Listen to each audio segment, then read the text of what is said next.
Hey guys, welcome to the Canada Puck Podcast, your weekly recap of what's going on in the world of sports, specifically hockey, and more specifically, hockey in Canada. I was running around with my hands, so I have no idea what I was saying. I'm your co-host, Mick. You can find me on Twitter at ProfitMick, and I'm joined every episode by my lovely and talented co-host. I was going to say Mick. Nope, that's not right. I'm Grant. My name's Grant. I'm on Twitter at Fourth Line Sports. As you can tell, the drugs are wearing off. I don't know what's going on this morning, but nevertheless, we're persevering. Mick's got is that a Red Bull energy drink? It's a grape monster. Ultraviolet.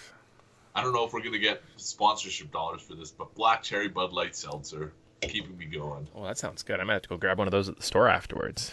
You do, and they were on sale at at least at my Superstore liquor store. Okay. $9 for a 6-pack. I don't know if they're clearing out all last year's. Yeah, I bought like 18 of them. Sweet. And then I drank all those, and then I went back for 18 more. And I've got like, maybe 4 left. So you best be knowing that I'm heading back there one of these days. Sweet. So this is your first show. We're going to run through some headlines to just talk about the week that was, catch up with kind of what's going on in the hockey world, specifically Canadian landscape. We got some fantasy advice, some gambling advice. We've got maybe some cards, some trivia, some babes, everything you want. Sorry, we're not sorry. This is kind of a Coxman podcast. It is. So I don't know. If thinking as a guy, the only other thing that I could think of is like maybe if we had some pizza or something. Like maybe if we had some tools in the background. I don't know. Like how do we check off more boxes? We did just check out like monsters, beer. All right, you know what? There's nothing left. We got it all here. Great. Huh. Alrighty. Well, starting off the top of the show, headlines from the week that was. I suppose we should probably talk about All-Star Game before we jump into specifically Canadian games.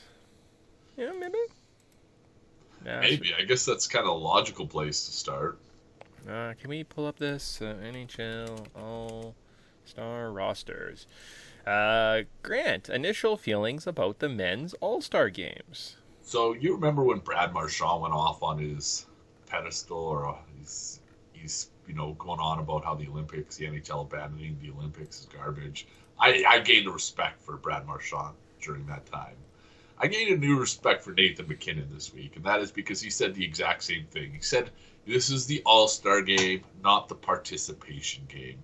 And specifically what he was referencing was his teammate Nazem Kadri not being included on the list.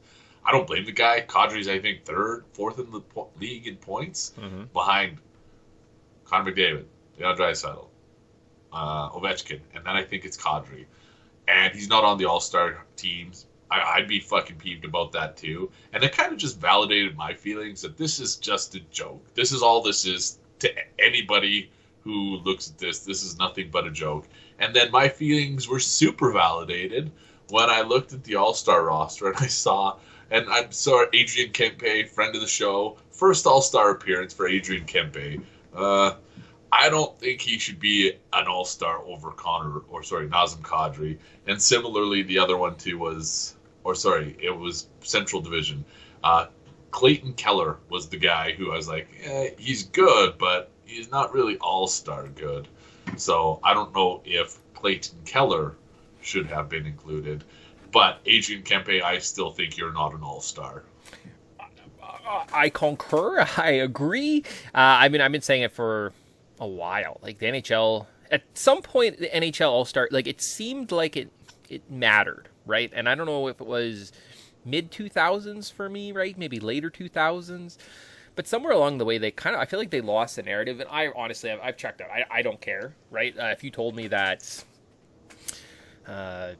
let's think of a random character. Scott Hartnell. Scott Hartnell made 12 All-Star appearances over the course of his NHL career.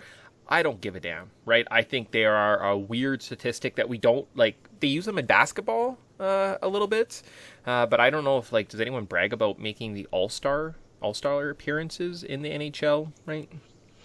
Definitely not. And I will say this is that like the NBA All-Star game, although they've tried to tweak it and do captains and world stuff, they've at least been true to themselves. And that is like it wasn't so long ago, the entire Atlanta Hawks starting five was the All-Star team.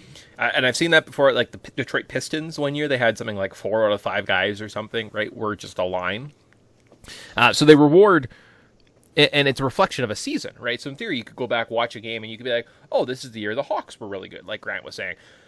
Well, why don't they do that with hockey and like paint these coats and brush strokes, put these historic moments behind the All-Star game instead of having to watch guys like Clayton Keller? And I don't know who's representing Montreal. Nick Suzuki? You know who probably doesn't deserve an All-Star nod this year? The Montreal Canadiens. So. Yeah, you fucking hit the nail on the head with that one. I was thinking, so I said this a little while ago, maybe it was even last week, who, like, imagine the person who's going to get to be on Brad Marchand's All-Star team. But Brad Marchand, because I thought he was going to make a farce of it, kind of like he's pissed off at the Olympics. Well, guess what? He's not even on the All-Star team. Patrice Bergeron made it. That's kind of cool. Yep. Good for Patrice. Brad Marchand did not. So you know what that means? You know what? Not Patrick Kane didn't even make it. Who's going to do all the raping at the All-Star game this year? It's a sad day at the All-Star game. So, I mean, so if we look through these lineups just quickly, I don't, like, I agree with us, but at the same time, I'm making a lot of additions, right? So, yeah, looking through this, Drake Batherson, you know what? I think that guy probably does deserve an All-Star nod. He's playing excellent right there. Patrice Bergeron, obviously, Huberdeau, Larkin. I think the fact Detroit isn't like a basement feeder, some of those kids are playing pretty well. Sure, let's get someone in there.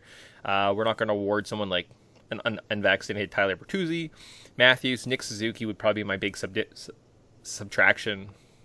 Like, defenseman-wise, Rasmus Dahlin, maybe? All right, well, that I'm not going to do this. I'm not going to do this for every game. That just sounds awful.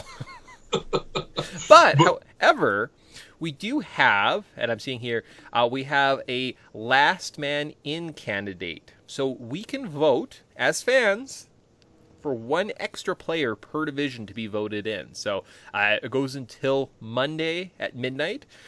So there you go. So if you want to stand on your soapbox, Mr. McKinnon, you better get out there and vote for your boy Nazem Kadri to get in over other candidates, like according to this list, Nazem Kadri and Roman Josi. Yeah, I say we stuff the ballot box. Nazem Kadri, kind of at least in Toronto, I don't know, maybe his reputation has changed. I don't think it has. He's had a reputation for being a bit of a dick. So why don't we, I suspect McKinnon's soapbox is probably a little higher than ours, but let's stand on our soapboxes and shout anybody but Kadri. There's got to be a cool rhyme. You're good at this kind of stuff. Let's come up with a cool internet hashtag or rhyme that we get anybody but Kadri is basically the crux of it. I mean, NHL fans, if we really wanted to stick it, and there's two ways to go about this. Nazem Kadri deserves it. Let's go and get Kadri into this game. Let's do it for Nazem. But now this is where we make fun of this. Obviously, the NHL doesn't take this seriously. Let's not take this seriously. Let's find the biggest shithead out there, and let's make sure that guy gets in there, right? So, like, I want to see some goons. I want to see some goofy guys, right? I want to see can we ride hard for... who's been put on waivers most this season? Can we vote Evander Kane in? Can Evander Kane just be independently represented in the All-Star game? Because that's what I want to see this year. The independent aisle of Evander Kane. I like it. He's got to play 1-on-4 against the other All-Star teams. And you know what? He won. He's going to win. This is going to be Evander Kane's year. I got a feeling. But you know what the sad part about the, John Stevens fallout is that they've taken away autonomy. John Scott. They've taken away the autonomy of voting. And that is like, we can't actually do all the goofy shit that the internet used to do to get John Scott into the All-Star game. So yeah, like, is there a ballot or something? I'm not seeing, like, how do we vote? You know what? I'm also old enough to remember that you used to have to go to McDonald's to submit your votes. You had to get breakfast, you had to fill out a card, and then that's who got into the All-Star game. It's weird that you would think, like, I would think there should be a big thing on the NHL.com website, which is where I'm at, and it'd be like, vote. I see nothing. There's an article. That's it. Huh. It's weird, right? Yeah, that is weird. I'm done giving up. You know what? This is probably 9 minutes longer than I was hoping we'd spend on the All-Star game. I mean, we had to belittle it, I suppose. But let's get into something more exciting. I'm going to flip to standings, go to league. I'm going to scroll to the bottom, and we're going to talk about the first Canadian team that pops up on our list right now. Montreal Canadiens, they suck. Oh, God, they're Your terrible. Thoughts? They're just the worst. My column. It's hard to be as bad as Montreal Canadiens. I don't even know. They're kind of rudderless right now. And the sad thing is their advanced metrics are pretty reasonable. They've been playing better at 5-on-5. That's obviously not translating to good outcomes. They are shit kicked by the Bruins. And then they outplayed Chicago. Chicago has this like really pronounced trend that we'll get to maybe in our Bettor Advice segment. However, Montreal, not only are they bad, but there's also talk of like doing what they can to blow up the organization and then just starting over. So it's going to get worse before it gets better, Habs fans. And I mean, was it worth it? Right? Like, that's what it comes back to time and time again. And every couple weeks it hits me, and I'm like, they were in the Stanley Cup Finals months ago, right? Like, I'm not talking years, like months, days, several days. You know, if you count several days, weird. Man, like, what a fall from grace, maybe. Yeah, it's exactly what that is. So, huh. But yeah, we spend enough time talking about shitty hockey teams and the shitty hockey players in the All-Star game. Well, I don't know if we have to belabor the point. Montreal sucks. We can talk about other shitty teams though. We could go up to 30. So jump 2 spots and get to the Ottawa Senators at 30th in the league. They've only played 30 games. They've obviously had that big COVID delay, so other teams are looking like, I'm seeing like 37, 36s, so another 6 games in hands. So it's not all doom and gloom here in poor little Ottawa Senators land, but I know the Senators beat the Flames the other night. First game since January 1st. That was the shit kicking they took from the Leafs that night, 6-0. Came back. They absolutely, well, I shouldn't say absolutely, but they got the better of a Flames squad that was dealing with their own COVID issues and briefer layoff, but a layoff nonetheless. And that seems to be the trend I've noticed, and we chatted about this like at the start of the season. What should we expect when this happens? Well, your theory was right, Mick, and that is you thought teams are going to come out rusty, and they are coming out rusty. So maybe the Sens Flames game isn't the best example because both teams were coming in off a bit of a layoff, but we're seeing it seems to impact goalies, and overs are one of the common themes that I've seen across all these games. Yeah, no. And I mean, I think the Senators definitely have a lot younger legs under them too, right? So after a long layoff, you think they would come and that friskiness that I've always been referring to, you know, since we started, it kind of bit them. So there's no calming down of frisky. I hate that I like the Senators team. Like, I hate so much. I'm like, oh, like, for some reason, let's say the season ends today, they get the third overall pick. I'm like, that's great.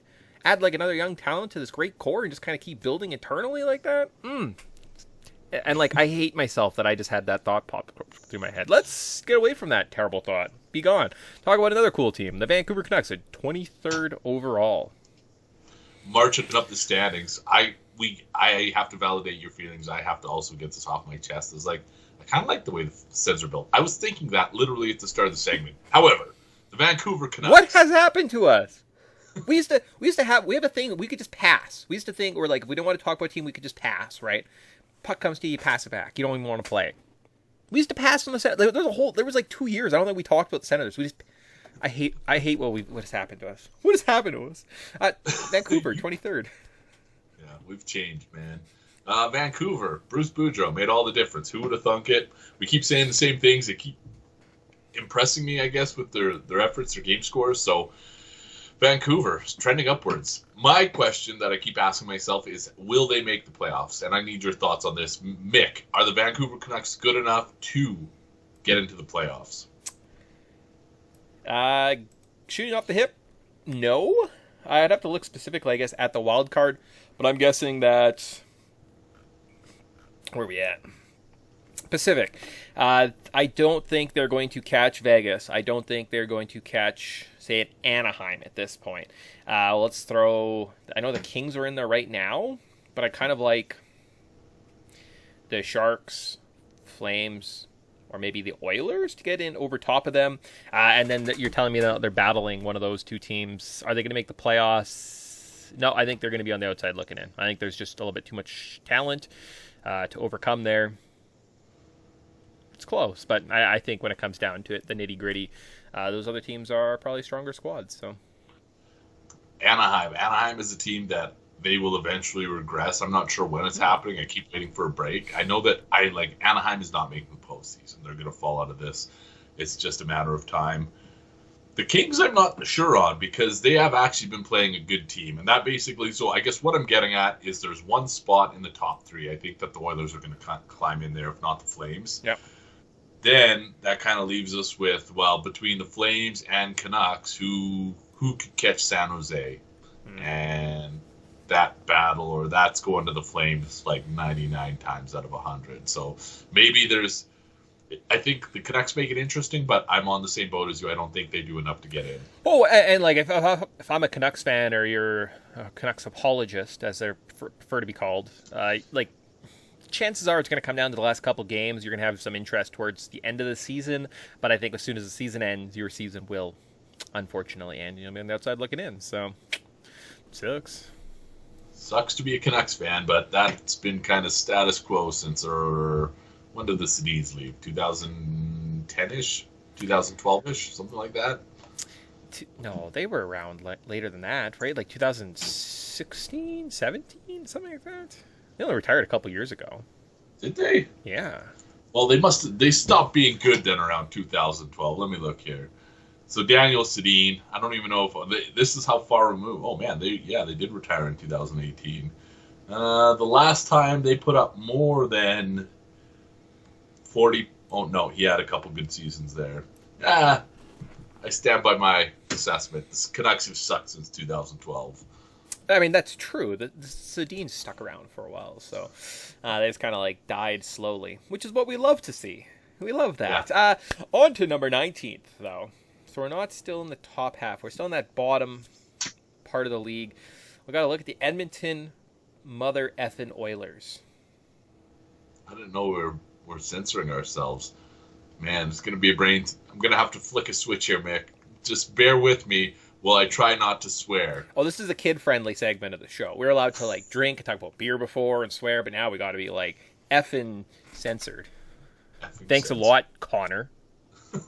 Fucking Connor McDavid. These guys are basically haven't played... I don't think there's much to talk about in Oilers land except for the rumors, and that is Mick's going to die on the podcast for those of you who are listening and not watching. But... Did that come across in the sound? I think I muted myself, right?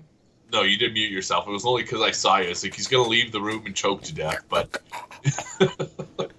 Second time Grant's just sitting there, he's like, as a professional, I'm going to finish the show. Podcast went on for 3 hours that day. Paramedics coming through the background. Hey, excuse me, could you hit stop recording? I'm done talking. Okay, yeah. Anyways, so rumors, yes. So I was duped twice this week. My first duped came as a result of the rumor that Grant is about to address here. Hang on, which rumor are you? So I heard two. I heard that the Oilers were attached to or Carey Price. Oh, okay. Interesting. Oh, see, I had a different one. I heard that independent All-Star nominee Evander Kane is linked with Edmonton, and Connor McDavid, man, he puts his stamp of approval, his big fat stamp. He doesn't care what the fan or media thinks. He likes Evander Kane's game. But that's actually true, though. Connor McDavid did say nice things about... And then the rumor I heard was Evander Kane signs with the Oilers. I was like, what? Crazy. I think it's just a matter of time. It sounds like Kane's going to kind of sort through this legal trouble. My sincerest hope as an Oilers fan is that this does not last longer than a season. You get him for the postseason. The shitty thing the Oilers do is, though, if you're like an average player, you're going to get at least $3 million. And look no further than basically their bottom three lines to see that that's true. I will say that Kane elevates this team in the short term, but I don't think that he's worth the distraction of having all this other fucking shit following him around. Yes and no. So, Oilers were once atop of the league. Draisaitl, McDavid were unstoppable. That's how you win hockey, is you get two really high-powered superstars that are always going to score, 4 or 5 goals every single night. End of story. And then things started sliding. And now it's, do we need a new coach? Is Ken Holland on his way out the door? Like, how are we going to do this? What's a great way to distract from all of this noise here? Smoke bomb Vander Kane. Now all of a sudden, we got Vander Kane. Everyone's going to talk about him for a while. We're not going to worry so much about our on-ice struggles, because that's like a week or two of just what's a Vander Kane up to? So, from a, what's it called, a meta media sense, that's a great play from Ken Holland to bring in a guy like that that's just going to distract you from everything else that's going on. So, I didn't even think of that. That is kind of 3D chess move. I don't know if it pays off, because goaltending appears to be the biggest issue.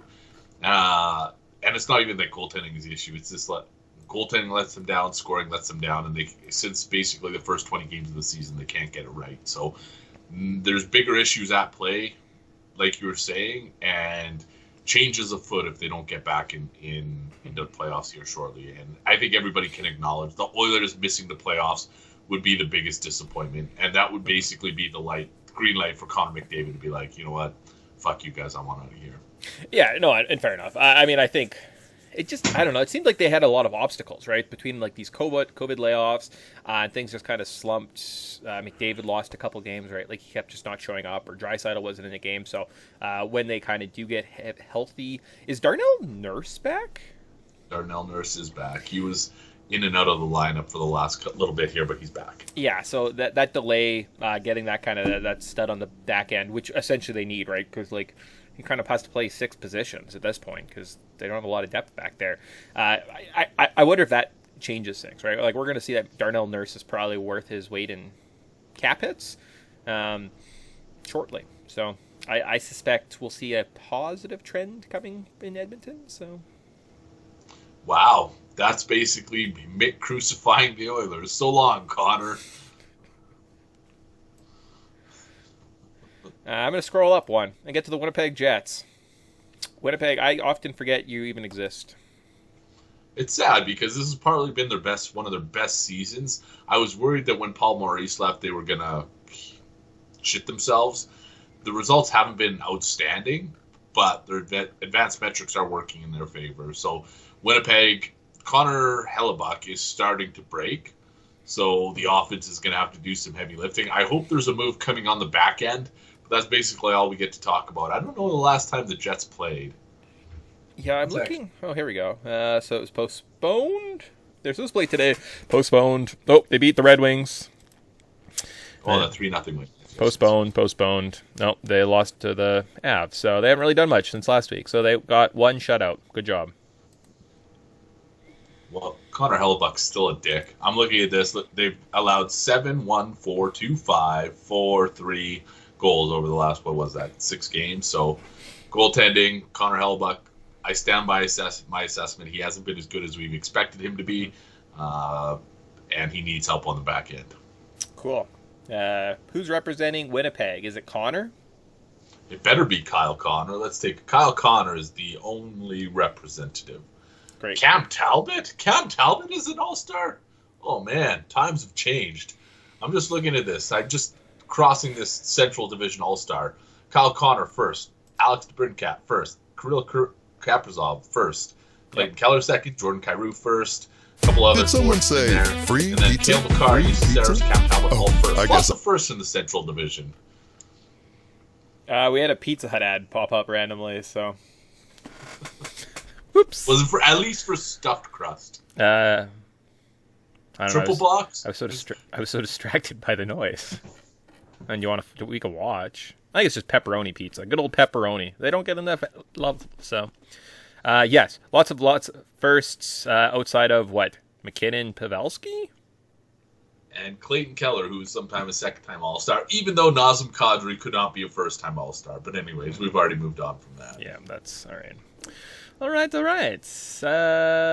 Calgary Flames. There's that nice little lump there. You know, if the Canucks work a little bit harder, they could get to that middle clump in the middle of the league that's just below 16th, which I think should be the cutoff for playoff teams. I mean, if you're looking at it logistically, it's the midpoint. So really, Canada, you suck.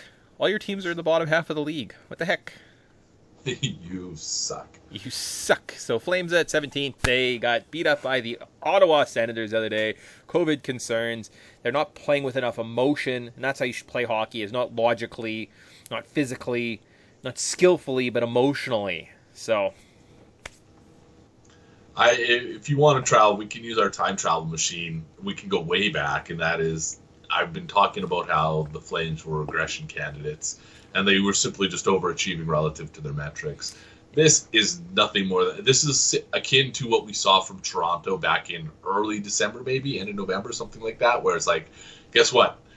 They've just hit this unsustainable part of their numbers where they can't continue to do what they're doing, and inevitably they were coming back down to earth. We saw it with Toronto. We're seeing it with the Flames now. I don't think that this is going to last forever, because when you look at their advanced metrics, they still continue to outplay players, but you can't operate that as efficiently as the Flames were, and that earned them more wins than they deserved a few months ago, and now they're paying for it now. So they'll snap out of it. It's just a matter of time. One thing I always used to look for is like this mid-January peak. I don't know if this was like a correlated thing or just something I made up in my mind, but when teams peaked at the end of January, that was kind of one of those good omens for me. I was like, this team's going to peak in the playoffs. So Calgary, they could be peaking at the end of January, which could be a good omen for a decent playoff run. Nice. And just looking at the last couple of games, they beat the Blackhawks, lost to the Panthers, lost to the Lightning, lost to the Hurricanes, postponed, lost to the Senators, which is very good. And then potentially, if they're allowed to play, they're postponed today. They get the Panthers again. It's kind of weird. They don't play a lot of divisional games. And it's the NHL keeping Canadian teams off the ice in Canada because they don't want to not make money. Yeah, that makes sense. I saw something today. Speaking of just things that don't make sense. So, I guess before we get to my second dupe, do you want to talk? Well, we don't have to talk about the top team as much as we need to. So the Flames. Where was I going with this one? They're duped, playing the Panthers. So we're allowed to have. We can't have NHL players go to Beijing or go to the Olympics because of COVID concerns. But we can gather all of our stars together in one location for the All-Star game, because that is something that has to happen. We have to have an All-Star team. And there definitely won't be any repercussions where every best player in the league is all of a sudden just in a COVID protocol for a couple of weeks or something like that. That would be silly. Speaking of the Olympics, I got duped real hard because I thought I saw the 2022 men's Olympic roster. It was breaking news posted by TSN. I was in the middle of doing something. I was like, wow, crazy. Looked at it quickly. Top line center, Eric Stahl. Okay, all right, cool. We have a second line consisting of Scotty Upshall, Mike Richards, and Joffrey Lupul. And I was like, wow, that's a flash in the pan. Returning from the Olympics, he won a gold medal way back in Vancouver. He's back, everyone. Danny Heatley is going to make his triumphant return to the ice with Jordan Tutu and Patrick Marleau. And I was like, man, this is crazy. Christopher Stieg was even going to make it. I was like, this is a crazy team. I was like, I'm so excited for this Olympic tournament. It was fake, so. Second time that Mick's been faked out on the internet. I was admitting my own embarrassing getting faked out on the internet story before we start recording. I'll save it maybe for another day. But it's hard these days. I see how old people fall for all this stuff. Oh, breaking news as per TSN. Here's this nice graphic and stuff like that. And I was like, serious, wow. And again, it was one of those things, I looked at it quick and I was in the middle of doing two other things. I was like, wow. And then I went back and looked at a reputable site and looked for sources, and it didn't exist anywhere. And I was like, that's a shame. So got duped twice, and I hate being duped. Speaking of what I hate, is I hate scrolling a bunch. And I'm at 17, I got to scroll past 16, even past 10, to 7, before we can talk about the top Canadian team, the Montreal, the Toronto Maple Leafs. There we go, at 7th, in the top 10, a couple points back. Third in their division. They're like tied almost. Outside of their division, they're like almost the best team. So, Florida, Tampa Bay. Florida hockey is strong. Florida hockey is strong, but not as strong as their recent outings suggest. Florida is going to go through basically what we just talked about with Toronto and Calgary, or Calgary and Toronto. They are like spiraling towards regression. They are overachieving substantially. If they ride this out any longer, then this is going to hit them in the first round of the playoffs, and it's just going to be bad news for everybody. But we're not here to talk about the Florida Panthers. We're here to talk about the Toronto Maple Leafs, who have actually been faltering somewhat over their recent stretch, and that is their advanced metrics have taken a bit of a hit. I don't know if it's COVID. I don't know if it's the inevitability of ebbs and flows, but the Leafs are not outplaying their opponents like they typically do. Yeah. So since we last spoke, they blew a big lead. It was up 4-1 to the Avalanche last Saturday night. Sitting there reveling, and I didn't bet the Avalanche. I was going to bet the Avalanche. I was going to emotionally hedge that game. And at 4-1, I was looking at the live line, sitting on the couch, and I'm looking at my wife, and I was like, I didn't bet the Avalanche when it was before the game. I was like, I really want to put some money on the Avalanche right now. She was on her computer talking to some friends, playing some games or something like that. And at 4-4 in overtime, she looked up and she was like, hey, how much money did you win tonight? And I was like, you son of a bitch, you talked me out of this. So thanks a lot for that one. They cleaned up in Vegas a couple nights later, and then they had kind of a something we should make note of. They lost to the Coyotes on the back-to-back, especially coming off this long COVID delay. And apparently it was just didn't have the legs under them. They were fatigued, especially kind of doing the high-elevation Colorado game to Vegas. Probably had a good time in Vegas, and then getting out to Arizona the next day and trying to play. So I think that's kind of what we saw there. I think they'll probably get things right against the Blues, although the Blues are right there too. Lines are kind of looking like, I assumed the Blues were a crappy team based on like the minus 200 or something that I saw that the Leafs were. So it may not be a terrible gambling opportunity to put some money on the Blues tonight. But so the St. Louis Blues are, I don't know why we can't. Maybe we'll talk about progression teams next week, but St. Louis is overachieving too. St. Louis does not deserve. Last time I checked in on the Blues, I think they've been outplayed in 15 straight games. Like just an absurd amount of hockey to continue to get outplayed, but their record was above 500. So I can say that 200 is probably a gift on the Leafs. I'm not going to touch it personally, and maybe this game goes to overtime. However, I'm not speculating on any of that. I don't have a good read on the game, but I know the Blues don't deserve nice things. Okay, all right, fair enough. No, and that was my. I had to emotionally talk through the Maple Leafs apparently. So. Well, that's tough. I just did a quick calculation. Last 11 games, they've outplayed 6 of their opponents, which is much different from what we've seen from Toronto this season and over the past couple of seasons, is that they are normally a better team than that. And they're coming off a 67 basically expected goals for percentage, a game they lost 2-1 to the Arizona Coyotes, putting up an 850 PDO at 5-on-5. So I suspect Leafs bounce back. Blues are going to falter at some point. I got no skin in the game. I'm done giving gambling advice because we saved that for later. Yeah, I was going to say, I have nothing else to add. I think that's kind of it for headlines. Maybe move on to My Dirty Fantasy, unless you have something else. No, nothing to talk about. Nothing to talk about. What is this? We don't need that tab, so we'll go to this, pull up our fan duel lineup. So before we tell you about what's going to happen, we got to reflect back, and we got to brag about our efforts last week. How did we do? We gave you some dynamite advice. Grant, how did you make out in the fan duel world? I forgot to hit enter on this one, so I hit enter, and now I'm loading. I actually did pretty good. I was looking pristine for a little while. I was let down, I think, by goaltending, but I know that I had kind of hit the nail on the head with a couple big scores. Austin Matthews, David Pasternak were two guys who I think did quite well.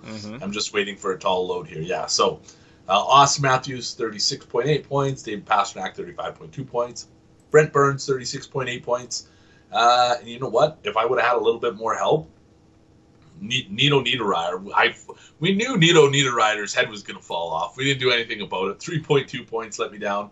Rasmus Ristolainen only had 4.8. Same with Scott Laughton.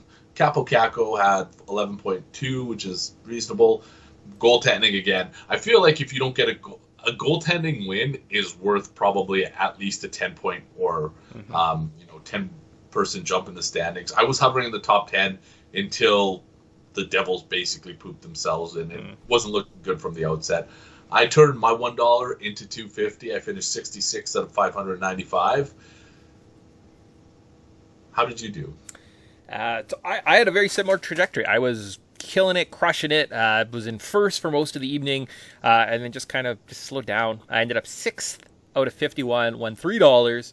So essentially the same kind of profit margin as Grant's talking about there.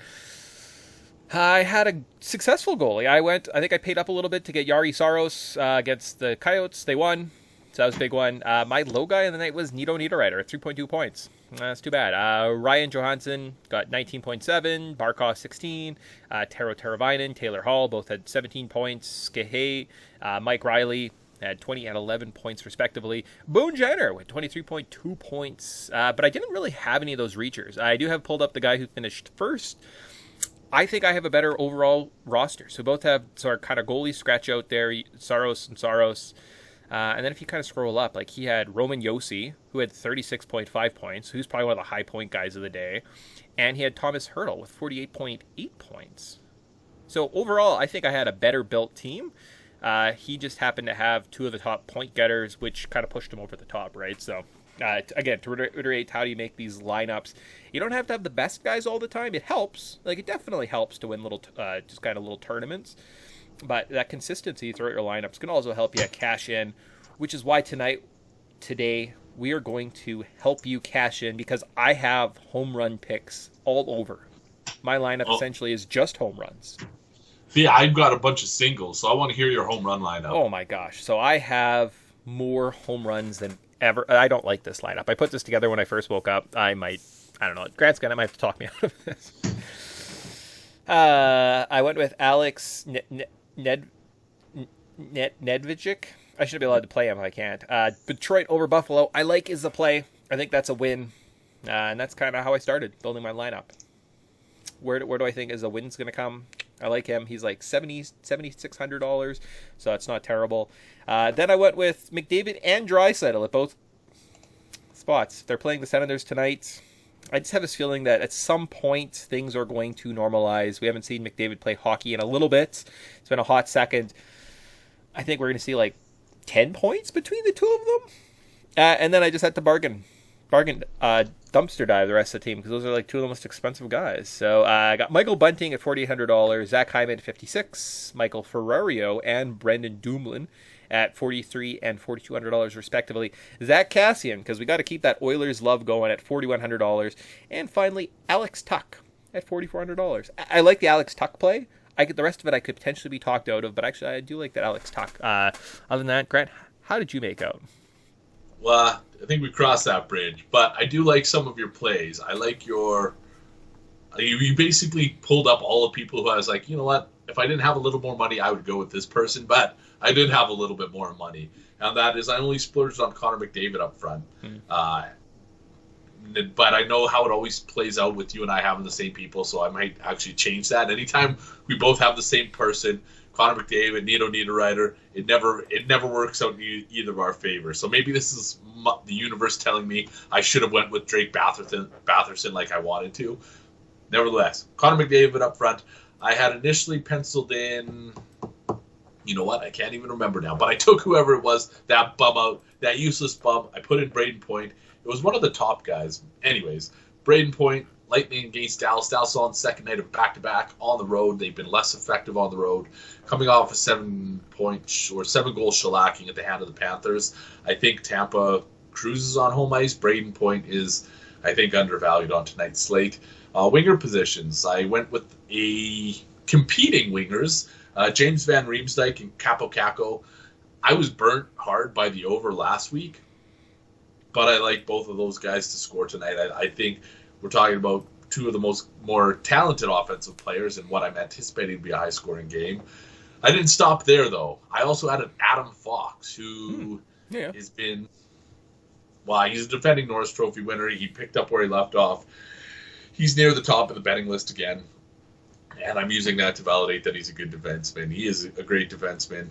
He will be joined on the blue line by Adam Larson. Seattle has been good on home ice. Finally, an opportunity to talk about a progression team. Seattle is a progression team, and that is their outcomes don't accurately reflect what they've actually accomplished on home ice. Not only on home ice, but in general. And I think home ice is a spot to back them. He will also have a Kraken teammate to try and help me win with, and that is Marcus Johansson. $3,800. Johansson has been a bum. I think he has 6 points. No, 6 assists. I think he has 9 points on the season. But 3 of those have come over the past 3 games. He was held pointless last time out. I'm expecting him to get back on the score sheet. He's put a few shots on net over the last couple games. So Marcus Johansson. And my other utility spot is filled by Mr. Non-Vaccinated himself. And I love that everybody gives Bertuzzi an earful, and that is go get vaccinated. Every time there's a chirp on the ice or I see Tyler Bertuzzi in a scuffle, you read the lips. Someone will say, go get vaccinated. Mm-hmm. I shit you not every fucking time, Mick. Mr. Tyler Bertuzzi, I am also on the Red Wings train tonight. 6,800. I don't see why. He doesn't factor into the Wings scoring, especially Aaron Dell. I think Aaron Dell is a projected starter, so that should tell you everything you need to know. That leaves me one spot. It's not a spot I'm proud of, but it's a spot that I was forced into. I had $6,700 left. I could choose between Vejmelka, I don't even know what his first name is, or Aaron Dell. I landed on Vejmelka. The Coyotes have beat the Maple Leafs. Yep. Then they took the Avs to overtime last night. They are back on home ice. I'm not betting against a hot goalie. I'm taking Vejmelka over Aaron Dell basically every possible time. And that concludes what I'm not super confident. Last week I felt like super confident about my roster. Not feeling it this week, but I think I'm good enough to compete. Yeah, that's exactly. I went out and I was like, I really like what I did last week. It's pretty good, like 6 of the top 10 there, like only a couple points, maybe one player away, one goal from cashing in, kind of almost like times 10ing my money there. And I made a couple additions. So I agree. I don't like that we both had McDavid. Seems too easy. I kept Draisaitl. I dropped McDavid for Nazem Kadri. We'll see how that one plays out. That's who I had. I had Kadri on my lineup. Okay. All right. So I think there's a lot of talk, a lot of buzz Saturday night. See what happens. I don't know. See if it's worth it. I unfortunately, though, then dropped, what's his face? Cassian for Capo Caco. And as I did that, you said you also had Capo Caco, and that's when I hung my head defeatedly, being like, well, I guess we have to have something the same. So Capo Caco, you are our bust of the week. I'm calling it right now. 3.2 points coming from him. Avoid him at all costs, people. But those are my additions. So we'll see what happens. Again, Connor McDavid's 5-point night. I'll be like, son of a gun, but... You know what? I'm going to do you a favor. I will take Capo Caco out of my roster so that he has a good showing for you. I don't know where it's going to land, but maybe if we'll... You can leave it. Like, there's not a lot in that 4,000 range, unless you have a couple extra bucks kicking around. Like, there's not a lot of quality players, so... Yeah, bunch of bums. And that's how I ended up. You know what? I'm going to goof around here because we've got a few segments to roll through still. Okay. That wraps up my dirty fantasy, but I think, you know what? I'll let you throw to the next segment. All right, so we did headlines, we did My Dirty Fantasy, we have Bettor Advice, so our weekly gambling contest where we take 100 theoretical dollars, we have to splatter it across as many wagers as we can make, or just one. There's no rules. We kind of keep track and see if we can make you guys money. I think we're both sitting in the positives to some degree. Last week, I had one game, an over in something, an over in the Florida Carolina game, which I believe went to overtime, which Grant might have had. Had over 6.5 goals. It was 3-3 in overtime, which means that overtime goal got me to the over. Hooray. I did lose $10 because my parlay fell through. I have 3 plays for today. I also have 3 plays, and that overtime wager was the only one that I was successful on last week. I think it was. I'll have to double check. I'm a terrible record keeper. I'll get better at that. But I also have 3 plays. I had that one overtime wager was enough to get me up to positive money. It wasn't much over the positive range, but I didn't lose money, and that's all you can hope for in the gambling world. 3 plays. You want to rock, paper, scissors? Or, you know what? I'll take the lead on this one. Right. 2 money line plays, 1 tie. I will save. You know what? No. I'm going to open up with the glamour pick, and that is the tie. This is what I was talking about earlier in the show. Chicago has an outstanding overtime record on home ice. I think it's 8 of their past. Oh, man. It just escaped me. But basically, almost half of their games have gone to overtime on home ice since I think it was like mid-November. And Anaheim's coming in on the second night of a back-to-back. Everybody knows that's one of my favorite spots to back the tie. Take that into consideration with Chicago's passive style on home ice, where they it appears to just play for the tie. At plus 310, I'm wagering $30 that one needs overtime or a shootout. Nice. Sweet yo. That's kind of like my fun pick. I was going to talk about the Ducks at some point, but we'll leave that. We're going to go with the Leafs. I'm going to do a little sprinkling on my main squeeze. I don't know exactly the results of this game, but I think we're going to see some fireworks. The Leafs, unless they're tired and exhausted and gassed, which I don't think is going to be the result because they're visiting St. Louis, and it's just not as the glitz and glamour of the Vegas. It's probably left their skin. So I think we're going to see over 5.5 goals. I'm going to put $25 on that play, and let's see some scoring. Go Leafs, go. All right. I was trying to figure out this trend here, the overtime trend, so I wasn't paying attention. You took over in St. Louis? Yes. How much did you bet? $25. All right, that's all right.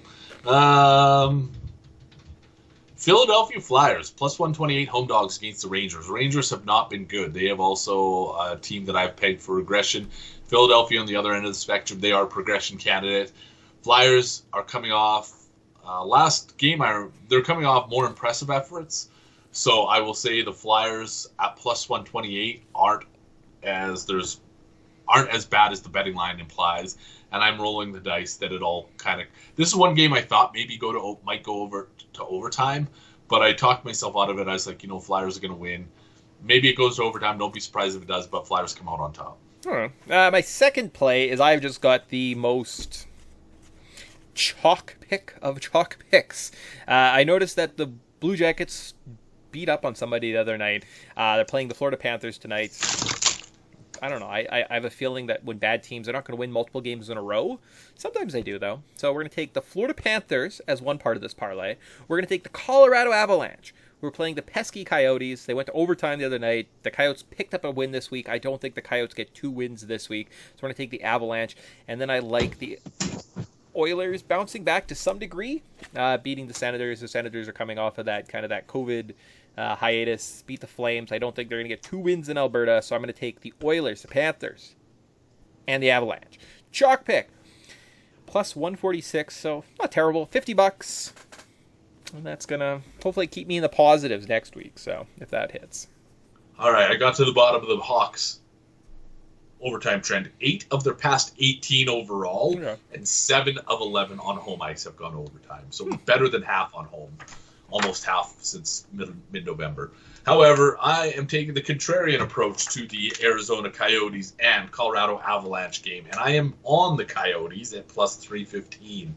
I'm not going to... I'll tell you this story. I'll preface this with kind of a quick story of me and Mick at a casino many years ago. Well, actually, it wasn't that long ago, maybe 6 years ago. And we were playing roulette. I was like, me and this other guy didn't know. It kept coming up red. We're like, well, we're going to bet black. We're going to bet black. We're going to bet black. And this lady, who was like, I just like the red ones, kept betting on red, and she won. I don't know how much money, and I don't know how much money I lost. And so I'm taking the ladies' approach, and that is I'm not going to fight something when the Coyotes have come out on top. They've been playing reasonably good hockey. They've got expected goals for percentages above 50%. I'm not fighting over the recent sample. They've got a few victories. Not fighting that. Coyotes plus 315. I got $30. I'm hoping they come out on top. All right, nice. My last play, I kind of got cute with it. I like the Ducks as road dogs against the Blackhawks. One team seems like they're a little bit better than the other. Maybe the Blackhawks, maybe I'm missing something. I'm out to lunch and I just don't have my pulse. But at plus like 130, I was like, that's okay. I then was looking at, I think the Sharks are home dogs against the Penguins later. And I was like, I feel like the Sharks aren't playing terrible hockey either. So I don't like that. And then I got really cute with it. And I took the Kings. So I have a California parlay. All the California teams are going to win for plus 1,300. And I was like, all right, that's worth $25 of my money. Well, good luck to you, sir. We'll see how it plays out. The Pittsburgh-San Jose game was another one. I was like, could this go to overtime? Mm-hmm. But anyways, best of luck to you in the gambling slate tonight. I think we both kind of well thought out picks, and it's really just a matter of the hockey gods to land their coins wherever they land. Well, I figured if I went super mushy, I might as well get some type of parlay that sets me up for some big win. Because I'm like, I feel like the weird underdog parlay is just as likely to hit as the favorite parlay at this point, because I think something goofy is going to happen. I have that feeling when we're going to look tomorrow morning, if you scroll through the scores, you're going to be like, wow, a lot of weird upsets happened or something, right? Like there's something goofy is going to happen out there, so hopefully we're on the right side of it. What's your last play? Was that all three?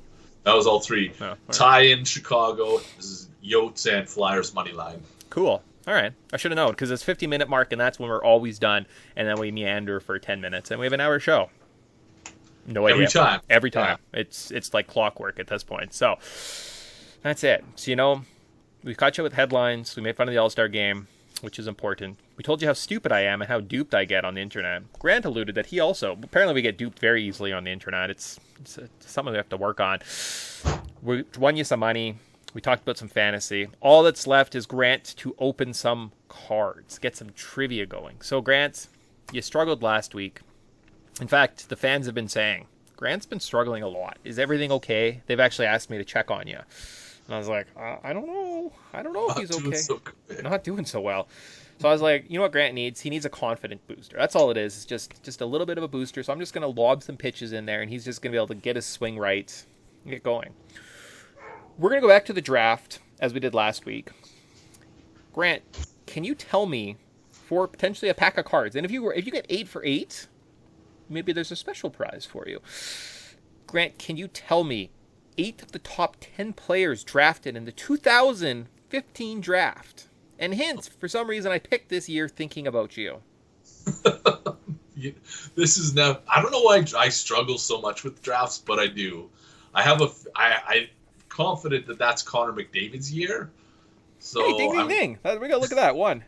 Yay. Connor McDavid. Oh, thank God. Only 7 to go. That's where I'm going to basically draw a blank. I couldn't tell you who else was drafted that year. Who was even in Jack Eichel. Duh. There we go. Look at that. First and second, Grant's going to run down top to bottom. I'm going to be like, I basically gave these cards away. Oh, man. No, that's probably where it's going to end. Even though I have a feeling there was a defenseman taken third. Who else was taken? Who else is good this year? Jack Eichel. There wasn't an expansion team.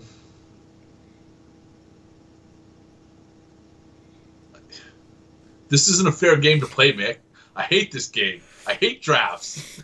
Apparently, I was like, this one seems self-explanatory. Like I would have got 1, 2, 3, 4, 5, 6 maybe. So I'm not saying I'm better. I would have maybe hit like 6 of them, right? But I don't know. Maybe right. On a run. I'm gonna start rolling the dice here. Was Mitch Marner in that draft class? Ooh, at 4th overall, Mitch Marner was selected 4th overall. Pretty good. Would you like a team? How about I give you a team? All right, give me a team. We're at hints. So at 3rd overall, the Arizona Coyotes selected someone. I don't even know who they possibly could have chosen. Oh, man. Jacob Chitrin. We'll just put an X there. All right. At number 5, the Carolina Hurricanes selected someone. Sebastian Aho. Okay, that's a second strike. All right, so we got 3 correct, 2 strikes. This game needs to mercifully come to an end. Yeah, I'm going to say Devin Taves. All right, that's 3 strikes, 3 correct marks. Did not do well. At number 3, we were looking for Dylan Strome. Right, I believe he was a Erie Otters line mate of McDavid. Supposed to be a big deal. Too bad the Coyotes took him over Mitch Marner. That's too bad. Noah Hannafin was the defenseman we were looking for at number 5. Pavel Zacha to the Devils at 6. At 7, we have Ivan Provorov to the Flyers. Zach Werenski at 8 to the Blue Jackets. We have Timo Meier at 9. And then we were looking at Mikko Rantanen at 10 to the Avalanche. Well, I'm going to go home and I'm going to study NHL drafts for the past 20 years. So you know what? Fuck you, Mick. All right, next year's 92 draft, you'll have to know. All right, so because you got 3, what do you want? Do you want Upper Deck or do you want, what is this? I think this is the extended series or series 2. I'll go series 2. Series 2. All right, so 8 cards per pack. Which numbers would you like your 3? I'm that generous. I'm even going to let you pick which 3 numbers you'd like. All right. I'm going to go 2, 5, 7. 2, 5, and 7. All right. So start from the front. Pull these bad boys out. I was counting how many packs of cards I have, and I think I should be for the rest of the year. So like right now, still in the box, I have 5. I've got your special pack, which is 6. And then I've got some Tim Hortons cards. So 7? So that's like probably mostly the rest of the year, right? Yeah, you know what? It'll get us there. It will get us 3, 4. That's 5. Okay. And 7. I think you got the good card too. So that's pretty exciting. At number 2 on the pack, we have Damon Severson. I had it, and then I couldn't say it. At number 7, you got the Darren Helm Detroit Red Wings card, and at number 5, you picked the rookie Mackenzie Entwistle Marquise rookie card. He's not going to turn out to be much, but I'll take it. Did you get any cool cards? Nope, I did not. I got Pierre-Luc Dubois. I got friend of the show Brady Tkachuk. A little bit of a heartbreaker. Well, he might break my heart tonight. I got Justin Falk, Mackenzie Blackwood, and Derek Stepan. So, bunch of grade A losers is what I got. What a bunch of dicks. Thanks for nothing, Upper Deck. Stupid Upper Deck. I bought some because I can't help it. I shouldn't. I shouldn't nickel and dime myself. I should save my money, buy better cards. Spend $200 on one card instead of $200 on crap cards. But I don't do that because I'm stupid. That's always worth the gamble. Yeah. The MVP, so it's not the Upper Deck. It's not the, whatever this one is called, Series 1, Series 2, where you get the Young Guns. MVP is kind of like their offshoot, their sub-series. They have mascot cards this year. Cool. Yeah. Cool. That's the Oilers mascot is basically nightmare fuel, so. Oh, 100%. Not that super expensive. However, I did look into a gritty card and a gritty rookie card. There's one of them that goes for $200 or something like that. If you would have had that one. And I was like, yeah, that kind of makes sense. Yeah. Yeah. But we wouldn't be able to call ourselves the Canada Puck Podcast. We've run through headlines. We've gone through My Dirty Fantasy, Bettor Advice. I embarrassed myself yet again on the internet. But we still have our Babe of the Week. Again, I'm not sure if this is a new one. I apologize profusely to those. But our Babe of the Week is Emma Kotos. EMMAKOTOS. She says, this is my only account. So if you're following any other Emma Kotos, you're being duped. And me and Mick, we might be duped. I guess this is the type of person you like to get duped by. Emma Kotos. She is our Babe of the Week. Schwing. Schwing. Yeah, she's a little cutie, isn't she? Good for her. Very good. And good for us, too. Yeah, no, it's always a good day. So there you go. Look, under an hour, just like always. That's it. So we got our show. So good luck on our fantasy advice, our betting advice. Good luck to Grant, as always. And I'm not being facetious, I promise. That's all we got. So we'll see you guys next week and go from there. So until next week, party on. Party on, Mick. We'll see everybody next week.